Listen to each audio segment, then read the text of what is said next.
आज की वीडियो में हम डिस्कस करेंगे CSIR NET JRF life science revision strategy. Basically 21 days का ब्लूप्रिंट है on the basis of PYQs. Analysis किया था June 24, December 24 and June 25 exams.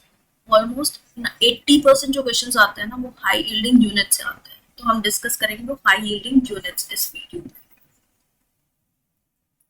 Priority road map सबको पता है, 3 पार्ट्स होते हैं, पार्ट ए, पार्ट बी और part C. Part A general aptitude का होता है, जनरल एप्टीट्यूड, जिसमें आपके पास 20 क्वेश्चंस होते हैं, 15 क्वेश्चंस आपको अटेम्प्ट करने होते हैं। मेरे ऑलमोस्ट 12 से 13 क्वेश्चंस करेक्ट होते हैं, और ये एक बहुत इम्पोर्टेंट पार्ट है बिकॉज ये एक टाई ब्रेकर हो सकता है।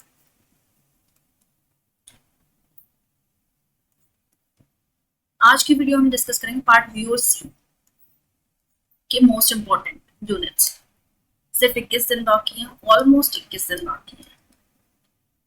तो लास्ट के 21 दिन में आप क्या पढ़ सकते हो? सारा कुछ तो आप पढ़ नहीं सकते, बट एटलीस्ट जो मोस्ट इम्पॉर्टेंट यूनिट्स हैं उनके स्पेसिफिक इम्पॉर्टेंट टॉपिक्स पढ़ सकते हैं। Topics in the terms of recurring themes, जो थीम्स बार बार आ रही है पेपर में। मोस्ट इम्पॉर्टेंट कौन सी है? यूनिट 3। 95% ये प्रायोरिटी के बेसिस पे है, बिकॉज मोस्टली क्वेश्चंस, सारी units, all units are important, all units are important because हर यूनिट से क्वेश्चंस आ रहे हैं, हर यूनिट से क्वेश्चंस आ रहे हैं, बट इन यूनिट्स को आप छोड़ नहीं सकते, बिल्कुल नहीं छोड़ सकते। Molecular biology, cell communication and signalling, unit 13 methods in biology, this is super important. Inheritance biology और बाकी की ये units. Unit 1 that is biochemistry, Unit 2 cell biology, and Unit 6 and 7 that is system physiology. 6 in plants and 7th in animals.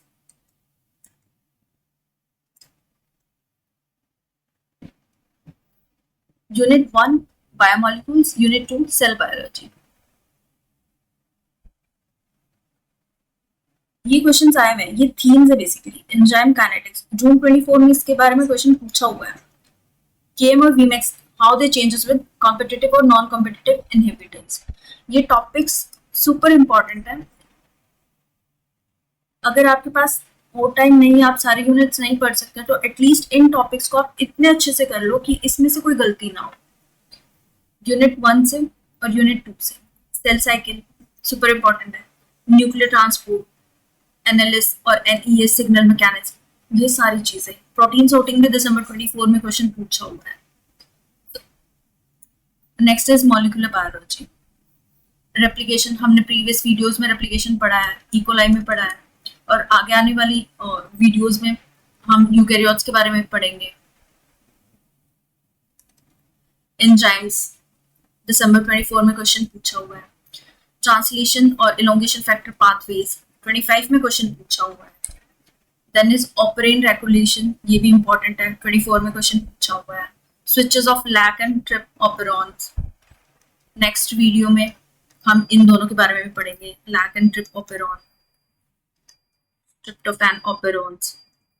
आने वाली जो videos होंगी YouTube channel पे वो यही होंगी, replication in eukaryotes, lac and tryptophan operons. DNA repair, it's also super important. जो भी डिफरेंसेस है एनईआर और बेस एक्सीशन रिपेयर और मिसमैच रिपेयर, इनमें से कोई गलती नहीं होनी चाहिए। इन टॉपिक्स को या इन थीम्स को आप स्टैंडर्ड बुक से पढ़ो या इनके रिलेटेड लेक्चर्स देखो या पीवाईक्यूज देखो कि किस तरीके से पूछा हुआ है, स्टेटमेंट वाइज पूछा हुआ है, बेसिकली एनालिटिकल पूछा जाता है, एक्सपेरिमेंटल बेस्ड पूछा जाता है पार्ट सी में specifically. Then is cell communication and cell signalling, unit 4, ये इंपॉर्टेंट है। सिग्नलिंग पाथवेज, ये मैंने लिखा हुआ है कि कौन से ईयर में ये क्वेश्चन, इसके थीम्स के रिलेटेड क्वेश्चन आए हुए हैं। सिग्नलिंग बेसिकली आपको करना क्या है, ये पूरा 21 दिन का ब्लूप्रिंट है, 21 दिन का ब्लूप्रिंट है। राइट? आपको स्ट्रेटेजाइज करना है कि आप 21 डेज में कैसे अपने इंपॉर्टेंट यूनिट्स और इंपॉर्टेंट टॉपिक्स कैसे खत्म कर सकते हो, रिवाइज बेसिकली। पीवाईक्यूज देखो, अगर पीवाईक्यू में ये इन थीम्स के related previous year questions paper देखो, फिर उनको पढ़ो, रीड, स्टैंडर्ड बुक से पढ़ो, बिकॉज स्टैंडर्ड बुक से पढ़ो या फिर बुक नहीं है तो आपको पीडीएफ्स अवेलेबल होंगी, ऑनलाइन सब कुछ है, रिसोर्सेज बहुत सारे, अबंडेंट रिसोर्सेज है। उस टॉपिक को पढ़ो, इसके रिलेटेड जो प्रीवियस ईयर क्वेश्चन आया हुआ है उसको पढ़ो। अगर इन केस आपको नहीं समझ में आता तो कोई लेक्चर देखो, ये टॉपिक्स को मत छोड़ो, ये सुपर इंपॉर्टेंट है। Then is unit 6 plant physiology, जिसमें फोटो रेस्पिरेशन 25 में क्वेश्चन पूछा हुआ है। इसके रिलेटेड तीनों एसेंशियल ऑर्गेनिज में how C2 cycle reactions occur, उनको क्लोरोप्लास्ट में, पेरोक्सिसोम में, माइटोकॉन्ड्रिया में, ये सारे टॉपिक्स को देखना। ऐसा नहीं अगर इन थीम्स पे प्रीवियस ईयर क्वेश्चन है तो इस बार नहीं आएगा, हो सकता है इसमें से सिंपल आप देखो, एक सिंपल पेज आप पढ़ते हो, बहुत सिंपल सा लॉजिक है, एक सिंपल पेज आपने किसी टॉपिक पे पढ़ा, मान लो C2 साइकिल आप पढ़ रहे हो, C2 साइकिल की जो लाइंस में लिखी हुई है ना, अगर इनके यहां से क्वेश्चन पूछा गया पहले और या यहां से क्वेश्चन पूछा गया, इन दोनों को तो एटलीस्ट पढ़ो, बट ये वाला पोर्शन इस पे ज्यादा हाईलाइट करो। अगर यहां से क्वेश्चन नहीं आया तो क्या पता नेक्स्ट ईयर या इस बार आ जाए, तो ये एक पढ़ने का तरीका है। यूनिट 7 ये भी सुपर इंपॉर्टेंट है, इंपॉर्टेंट सारे यूनिट्स हैं, बट जिन ये रिकरिंग थीम्स हैं इन स्पेसिफिक यूनिट्स है। MHC मॉलिक्यूल्स आपने देखा होगा, जून 25 में क्वेश्चन आया हुआ है, MHC class 1 versus MHC class 2 antigen presentation pathways, इनके बीच में डिफरेंस। ये एक सिमिलर प्रैक्टिस क्वेश्चन है, सिमिलर जैसे पेपर में आता है वैसे। अब मैंने ये एग्जाम्पल क्यों लिया है, बताने के लिए, कुछ स्टूडेंट्स को नहीं पता। अगर आप टॉपिक तो आपके पास है, हर किसी यूट्यूब चैनल पे आपको टॉपिक्स मिल जाएंगे, बट उनको पढ़ना कैसे है। अगर आप बिगिनर हो या आपको CSIR के बारे में अभी कुछ पता नहीं है तो आप स्टार्टिंग में कैसे पढ़ोगे। आपने एक टॉपिक उठाया साइटोकाइनेस, इसका प्रीवियस ये क्वेश्चन देखा आपने, मैंने लिखा हुआ है दिसंबर 24 में क्वेश्चन आया हुआ है, और हर किसी के पास प्रीवियस ईयर क्वेश्चन पेपर होंगे, अगर नहीं होंगे तो ऑनलाइन अवेलेबल है। प्रीवियस ईयर क्वेश्चन पेपर देखो, उसके टॉपिक के रिलेटेड आप या तो स्टैंडर्ड बुक से पढ़ो, बुक नहीं है तो पीडीएफ अवेलेबल है, स्टैंडर्ड बुक्स की पीडीएफ अवेलेबल है, उस पीडीएफ में से इस टॉपिक के बारे में पढ़ो। सेम जैसे मैंने बताया था, अगर क्वेश्चन यहाँ से आया है या यहाँ से आया है तो इस पे ज्यादा हाईलाइट करो। अब इन केस यहाँ पे कुछ ऐसा क्वेश्चन है जैसे ये है,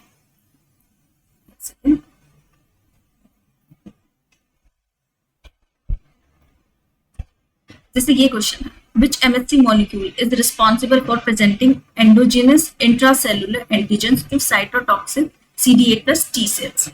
अब आपने यहां से अगर ये टॉपिक पढ़ा MHC का, अगर MHC का आपने टॉपिक पढ़ा और ये लाइन यहां लिखी है, याद रखना कैसे पढ़ना है। MHC मॉलिक्यूल, अगर ये लाइन यहां लिखी है, is responsible for presenting endogenous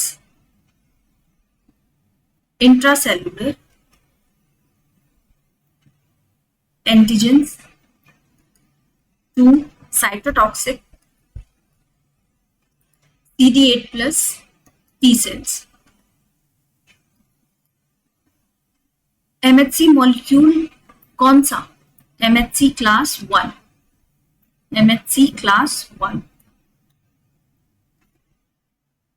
अब आपको ध्यान किस पे देना है, इस कीवर्ड पे ध्यान देना है, एंडोजेनस पे ध्यान देना है, इंट्रासेलुलर पे ध्यान देना है, cytotoxic CD8 plus T sales पे ध्यान देना है। ये एक स्ट्रेट लाइन है, आपने ये पढ़ ली, आपने इन कीवर्ड्स पे ध्यान दिया। अगर आप नेक्स्ट टाइम रिवाइज करोगे तो आप इन कीवर्ड्स को देखोगे, बिकॉज क्या होता है क्वेश्चन इस फॉर्म में भी आ सकता है स्टेटमेंट वाइज। फर्स्ट स्टेटमेंट में एमएचसी क्लास 2 लिख दिया होगा, एंडोजीनस की जगह एक्सोजीनस भी लिख सकते हैं, और ज्यादा रिस्क टेकर कोई स्टेटमेंट होगा तो MHC class 1 as it is लिख देंगे, बट इंट्रासेलुलर की जगह इंटरसेलुलर लिख देंगे, because most of the time क्या होता है इतना टाइम आप मैनेज नहीं कर पाते हो। अगर एक क्वेश्चन आपको अगर दिख रहा है कि क्लियर हाँ मैंने ये पढ़ा था, एंडोजीनस भी है, CD8 प्लस टी सेल्स भी है, और एमएचसी क्लास 1 भी है, हम इंटरसेलुलर को भूल जाते हैं, इंट्रा और इंटर जल्दी जल्दी में मार्क कर देंगे और वो गलत हो जाएगा, which will fetch us negative marking. तो जो बिगिनर है उनके लिए है ये स्ट्रैटेजी कि पढ़ो तो फिर ऐसे पढ़ो, कीवर्ड्स पे ध्यान दो, राइट। और ये रिकरिंग थीम्स है, इन टॉपिक्स को आप बहुत अच्छे से रिवाइज कर लोगे, बहुत अच्छे से पढ़ लोगे। अगर इन केस आपने नहीं पढ़ा है तो 21 दिन में भी आप कवर कर सकते हो। Then is inheritance biology unit 8, ये बेसिकली कैलकुलेटेड पार्ट है पूरा। अब CSIR वन लाइनर्स या थ्योरी बेस्ड कम, एनालिटिकल ज्यादा आ रहा है, एनालिटिकल, कैलकुलेटिव बेस्ड या फिर एक्सपेरिमेंटल बेस्ड, एक्सपेरिमेंटल बेस्ड, और स्पेसिफिकली पार्ट सी। और पार्ट सी पे हम जोर क्यों डाल रहे हैं, +4 मार्क्स है इवेंचुअली। सो हार्डी-विनबर्ग इंपॉर्टेंट थीम है, जीन मैपिंग इंपॉर्टेंट थीम है, पेडिग्री एनालिसिस पे जून 24 में क्वेश्चन आया पेडिग्री एनालिसिस पे, प्रोबेबिलिटी रिस्क वगैरह, टेस्ट क्रॉस डेटा, और ये कोइंसिडेंस कैलकुलेशंस ये भी इंपॉर्टेंट है, एलील एंड जीनोटाइप फ्रीक्वेंसीज, ये टॉपिक्स पे भी ध्यान देना। अगर पूरा यूनिट नहीं कवर कर सकते एटलीस्ट इन यूनिट्स को, इन टॉपिक्स को, इन थीम्स को अच्छे से कवर कर लेना। Then is unit 13, that is super super important,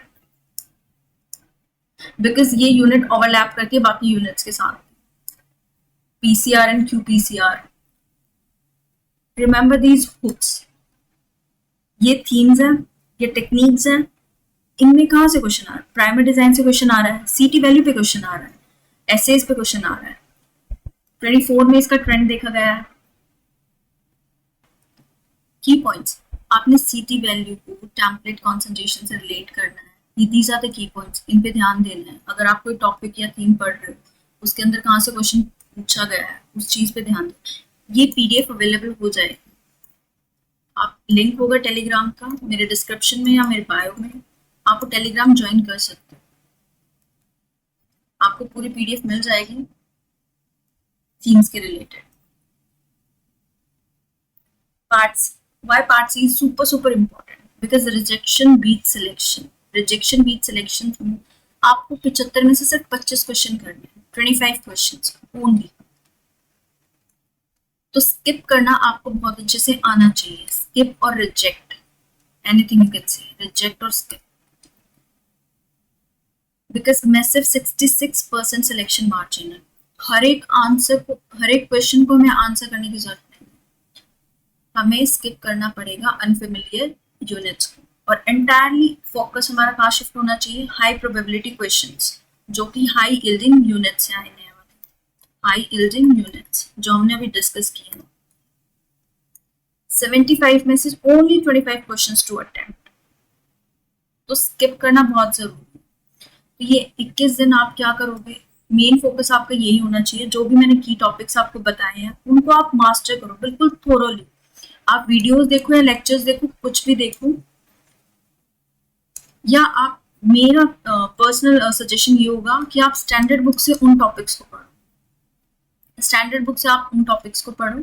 अगर बुक अवेलेबल नहीं है तो PDFs अवेलेबल है, अगर नहीं मिल रहा तो मेरे टेलीग्राम को आप ज्वाइन कर सकते हो, मैं इन टॉपिक्स के रिलेटेड आपके PDFs को वहाँ अपलोड कर दूँगी।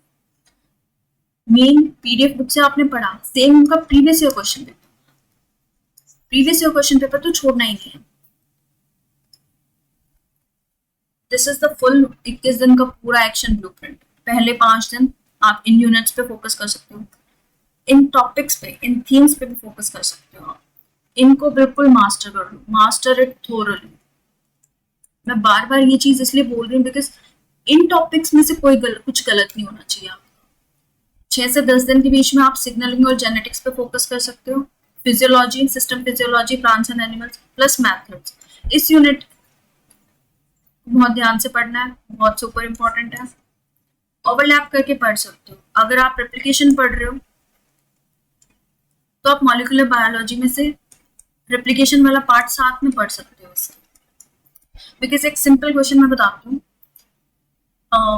आई गेस जून 24 में आया था, I am not pretty sure, but yes इस टाइप का क्वेश्चन आता है। आपको रेप्लिकेशन प्रोसेस पूरा बताया हुआ है, उसमें इन केस अगर यहाँ हेलिकेस और प्राइमेस का कॉम्प्लेक्स है, राइट, इसका नेक्स्ट स्टेप होगा डीएनए पॉलीमरेज का आना और न्यूक्लियोटाइड स्ट्रैंड का बनना, देन डीएनए पॉलीमरेज 1 का आना। हमने प्रीवियस वीडियो में पूरा डीएनए रेप्लिकेशन पढ़ा हुआ है। तो ये सीक्वेंस पूछ लेते हैं, करेक्ट सीक्वेंस। और सीक्वेंस भी कैसे, ए पार्ट में होगा, यहां लिख देंगे 1, यहां 2। फर्स्ट में लिख देंगे डीएनए ए और डीएनए जी कॉम्प्लेक्स। सेकेंड में लिख देंगे डीएनए बी डीएनए जी कॉम्प्लेक्स, या कुछ भी, डीएनए 3 बी पार्ट में, डीएनए पॉलीमरेज 3 और डीएनए पॉलीमरेज 1। ऐसे कॉम्प्लेक्सेस ए पार्ट के 2 ऑप्शंस डाल देंगे, बी पार्ट के भी 2 ऑप्शंस डाल देंगे, डीएनए ए डीएनए बी कॉम्प्लेक्स। अब इसमें से ठीक कौन सा है? ठीक इसमें से कुछ भी नहीं है। ठीक जो आंसर है वो है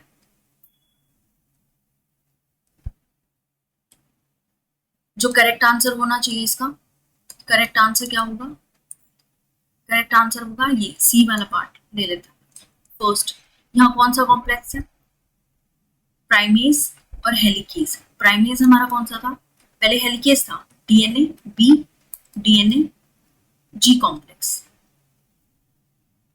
और सेकंड पार्ट क्या शो कर रहा है, डीएनए 3 पहले आएगा, डीएनए पॉलीमरेज 3 पहले आएगा, देन डीएनए पॉलीमरेज 1। ये करेक्ट आंसर होगा, ये इनकरेक्ट आंसर होगा। ये बहुत कंफ्यूजन है बिकॉज ए बी जी, अगर किसी को पूरा प्रोसेस नहीं समझ में आ रहा है वो तुक्का ही लगाएगा और तुक्का will fetch into negative marking. तो इसलिए मैं बोल रही हूँ थीम्स पूरे मास्टर कर लो। डीएनए रेप्लिकेशन थीम है, इसमें से किसी भी टाइप का क्वेश्चन आए, किसी भी टाइप का, आपको कैसे पता चलेगा, previous year questions. This 21 days blueprint will totally help you. Trust me, it will help you. अगर आप इन यूनिट्स को बहुत अच्छे से कवर कर लेते हैं तो। So yeah, all the best. I'm there. आने वाले 21 दिन में वीडियोस अपलोड करने वाली हूँ, पीडीएफ्स अपलोड करने वाली हूँ टेलीग्राम चैनल पे। अगर आपने फॉलो नहीं किया है, आपने सब्सक्राइब नहीं किया है तो सब्सक्राइब कर लो। I will be there. मैं लेक्चर्स, अगर आपको किसी चीज के लेक्चर्स या पीडीएफ से कुछ भी चाहिए होगा, just comment down, I look into it और मैं प्रोवाइड करूँ।